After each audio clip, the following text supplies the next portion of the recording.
When we hear the words Sumerian magic, what comes to mind?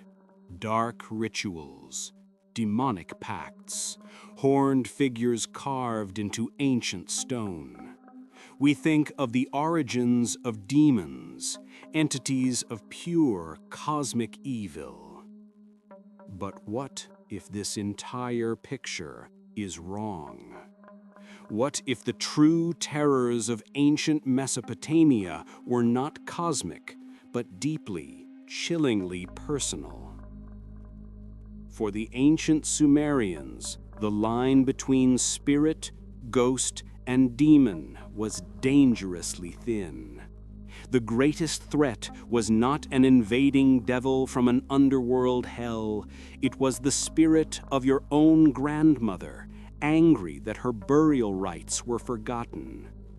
It was the unseen force that snatched the breath from a newborn child.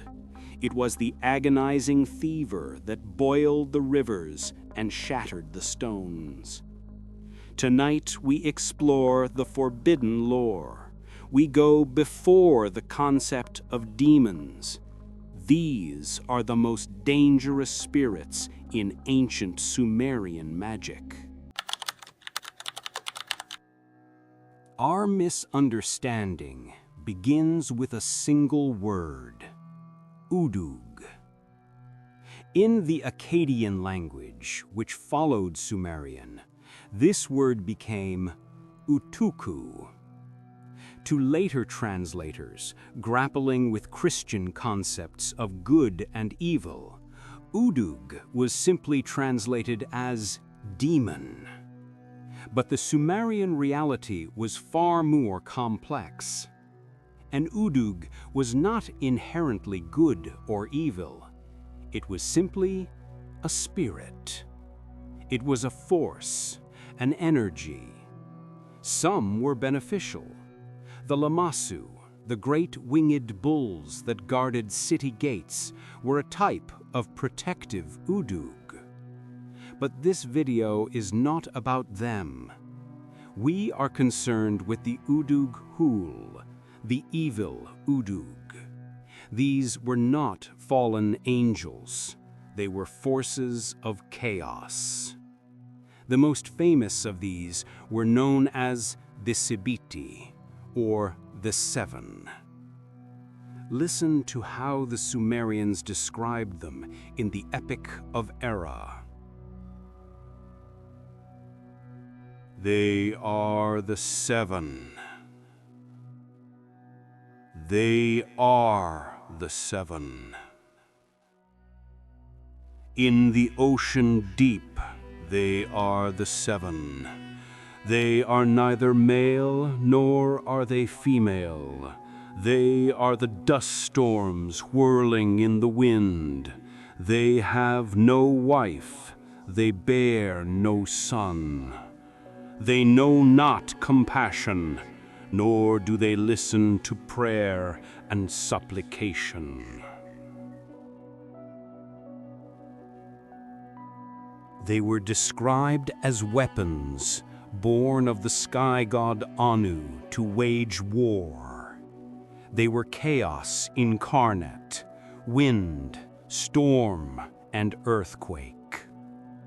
When an Udug attacked, it wasn't a meticulous possession of the soul, it was chaotic assault.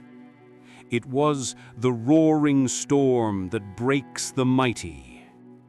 It was the force that toppled the shepherd's hut and scattered the herd.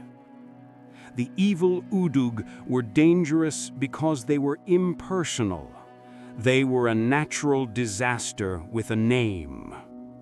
But even these terrifying forces paled in comparison to a threat that was far more common, far more intimate, and far more human.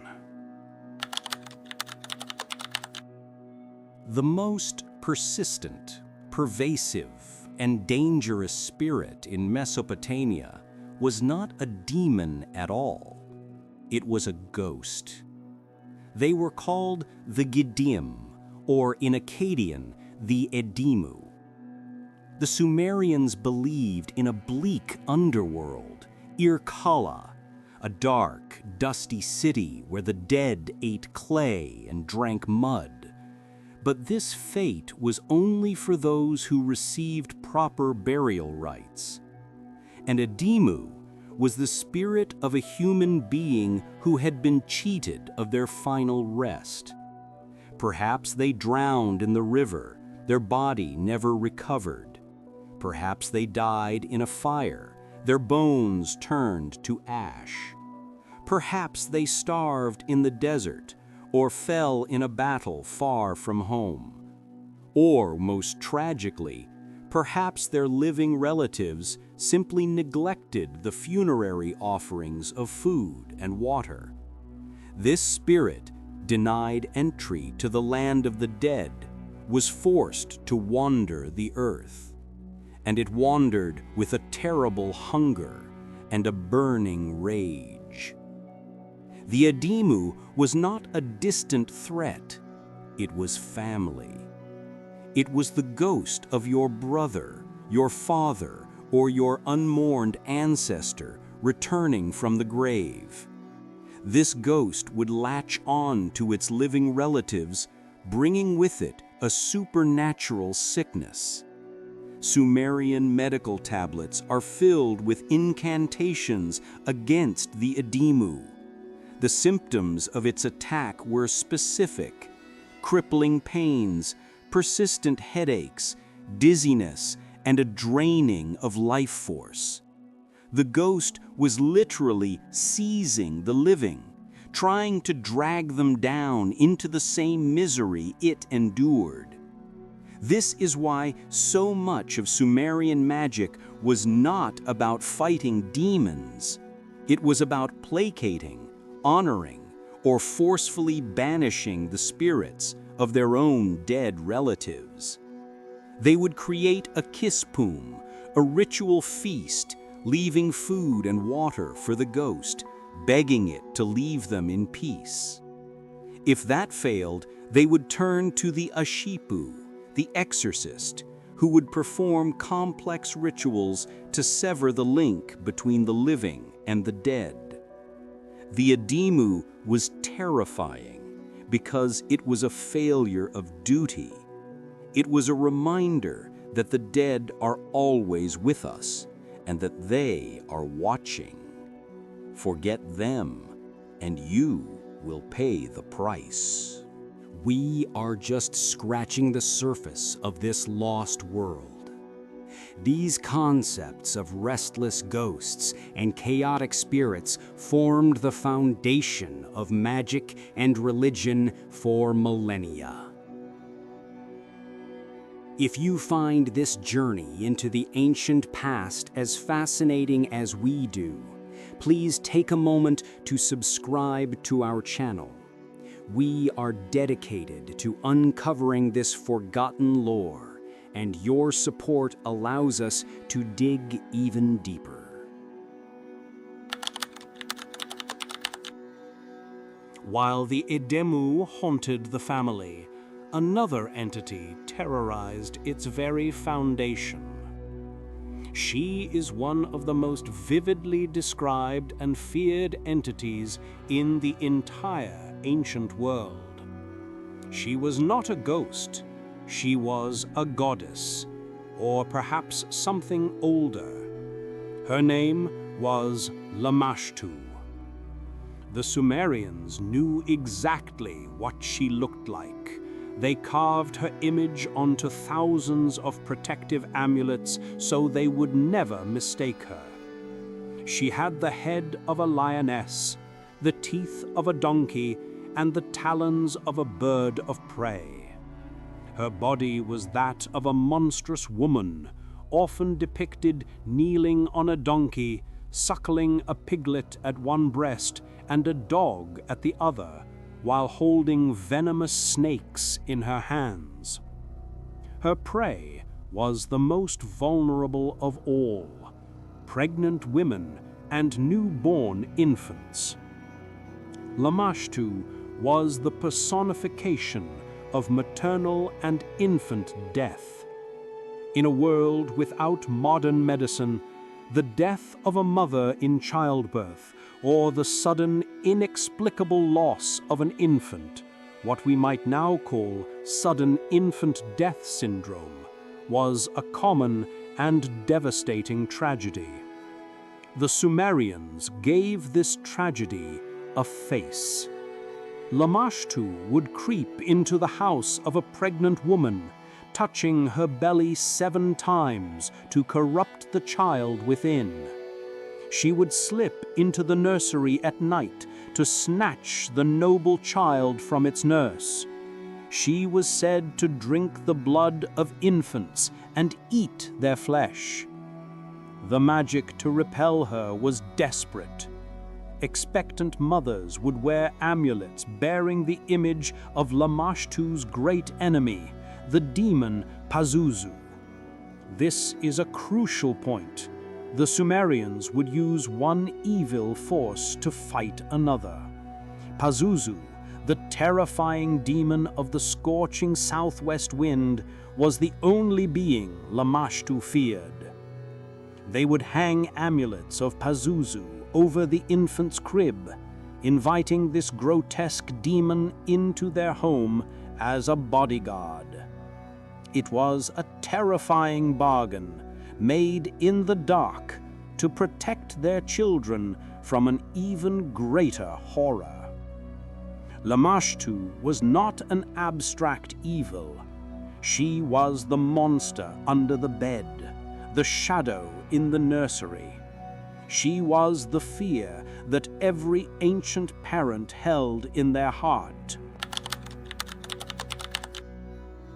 The spirits we have met so far, the chaotic Udug, the vengeful Edimmu, the predatory Lamashtu, all attacked the human world. But one spirit was so powerful it attacked the world itself. This was the Asag. The Asag, or Asaku, was not a subtle spirit of possession. It was a physical monster, a being of pure brute force. In the epic Lugal-A, the Asag is described as the offspring of the sky god An and the earth goddess Ki. It was a monster of stone and war. Its very presence was a plague. The texts say that when Asag appeared, the rivers boiled with fish. It was the personification of sickness on an epidemic scale, a blistering fever so powerful it made the land itself ill. It was a sickness demon that clothes a man like a garment. The Asag didn't just haunt, it conquered.